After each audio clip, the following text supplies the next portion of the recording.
Nagdilaab ang linya sa kuryente human natumba ang poste niini dihang nabanggaan og sakyanan sa Davao City. 5 ang natalang samdan sa insidente. Ani ang report ni Argil Relator.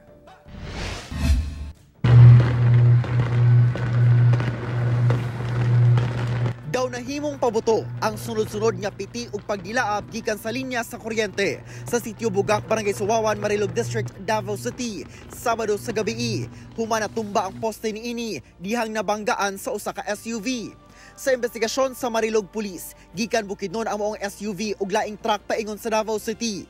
Apan pag-abot sa pakurbadang bahin, nawad-an matud pa og kontrol ang driver sa SUV.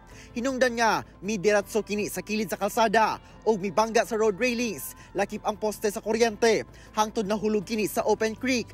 Sa kusog sa impact, natumba ang poste ug naputol ang taas nga parte niini. Paingon sa dalan, dala ang kable sa kuryente. Samtang nabanggaan sab sa laing truck ang natumbang poste. Hinungdan nga nawad-an og kontrol ang driver sa truck ug napaingon kini sa open canal.